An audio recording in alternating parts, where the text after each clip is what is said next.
হক মৌলা। আসসালামু আলাইকুম মা। ওয়ালাইকুম আসসালাম বাবা। মারে, আমার কিছু খাবার দিতে পারবি? জি বাবা, আমি এক্ষুনি আপনার জন্য খাবার আনছি, আপনি একটু দাঁড়ান। অথই, আমার না প্রচন্ড ক্ষুধা লাগছে, আমাকে একটু নাস্তা বানা দিবা? তোমাকে খাবারটা তো আমি পরেও দিতে পারবো নাকি, আগে বাবাকে খাবারটা দিয়ে নি। অথই, অ্যাটলিস্ট এক গ্লাস দুধ দাও আমাকে। তুমি তো জানো আমি ক্ষুধা সহ্য করতে পারি না। আরে বাবা রে বাবা, তোমার সাথে কি হাত পা নেই? নিজের কাজটা তো নিজে করতে পারো নাকি? সব সময় শুধু আমাকে কাজ দিয়ে রাখবে, আমি পারবো না সব করতে।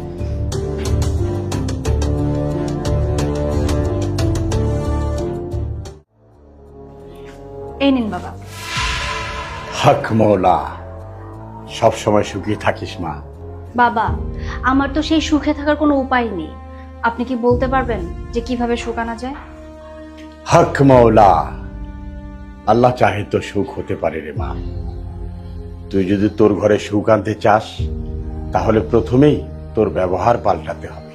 কারণ যে ঘরে পুরুষের চেয়ে মহিলার আওয়াজ বেশি হয়, ওই ঘরে কখনোই সুখ আসতে পারে না রে মা।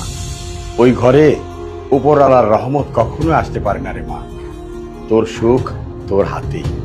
এখন তুই বল মা, আমি একজন ফকির, অপরিচিত মানুষ, আমার সাথে তুই কি সুন্দর করে কথা বলছিস, অথচ তোর ঘরে তোর স্বামী, যার সাথে তোর বিয়ে হয়েছে, যার সাথে তোর সারাটা জীবন কাটাতে হবে, তার সাথে তুই চিৎকার করে কথা বলিস, তার সাথে তুই ভালো ব্যবহার করিস না।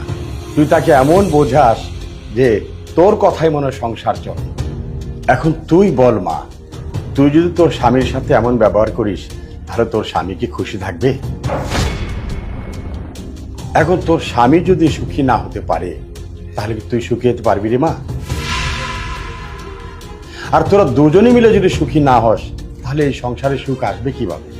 তাই তোর স্বামীর সাথে একটু চিন্তা ভাবনা করে কথা বল। কিন্তু বাবা, ও তো আমার ঘরের স্বামী, তাই না? ওর সাথে কথা বলতে গেলে আমার চিন্তা ভাবনা করে তারপরে বলতে হবে। মারে, নিজের জীবন সাথীর সাথে সবচেয়ে চিন্তা ভাবনা করে কথা বলতে হয়। তোর যার সাথে সারা জীবন কাটাতে হবে, তার সাথে যদি চেঁচিয়ে কথা বলিস, তাহলে তো সংসারে ফাটল ধরবেই। তুই যদি একটা অপরিচিত লোকের সাথে ভালো ব্যবহার করতে পারিস, তার জন্য খাবার আনতে পারিস, তাহলে কি স্বামীর সাথে সুন্দরভাবে কথা বলতে পারিস না রে মা? মারে, ওরে কোনো কথা না শুনিয়ে শান্তি মতো দুটো খাবার দিতে পারিস না? দেখ মা, আজকালকার স্ত্রীরা হযরত খাদিজা আলাইহিস সালামের মতো সম্মান চায়, কিন্তু হুজুর পাক সাল্লাল্লাহু আলাইহি সাল্লামের মতো সম্মান দিতে চায় না। মা খাদিজা দুনিয়াতে থাকতেই বেহেশতের সুসংবাদ পেয়েছে। তাহলে তুই তো একজন সাধারণ মহিলা, তোর স্বামীর সাথে হেসে দুটো কথা বললে কি আসে যায়? আমি বলছি না তুই তোর স্বামীর পা ছুঁয়ে থাক, ওটা তো একটা আলাদা জমানা ছিল, কিন্তু নিজের স্বামীকে ভালোবেসে দুটো কথা তো বলতে পারিস। দেখ মা, তুই আমার কাছে উপায় জানতে চেয়েছিস, আমি তোকে উপায় বললাম, এবার মানা না মানা তোর ব্যাপার। এই যে খাবার আমাকে দিলি, আল্লাহ কিন্তু খুশি হবে না যদি তোর স্বামীকে খুশি করতে না পারিস, কারণ স্বামী তোর বেহেশত। আশা করি তুই বুঝেছিস। দেখ মা, বোঝানোর আমার কাজ ছিল, আমি বোঝালাম। পথ দেখানো আমার কাজ ছিল, পথ দেখালাম।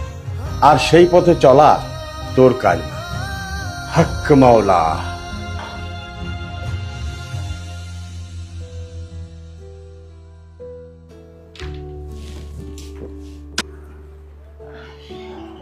আলিফ, আই এম সরি। সরি কেন? তুমি কি নামাজ পড়ো নয় নাকি? নামাজ আমি একটু পরে পড়ে নিচ্ছি, তুমি বসো, আমি তোমার জন্য খাবার নিয়ে আসি। কি হয়েছে তোমার? আলিফ, আমি বুঝতে পেরেছি আমি তোমার সাথে যা করেছি অনেক অন্যায় করেছি, ভুল করেছি। আমি আর কখনো তোমার সাথে এমন করব না। সরি। ইটস ওকে, তুমি নিজের ভুল বুঝতে পারছো, তাতে অনেক খুশি হয়েছে। বাই দ্য ওয়ে, তুমি কিচেনে যাচ্ছ, আমি হেল্প করব?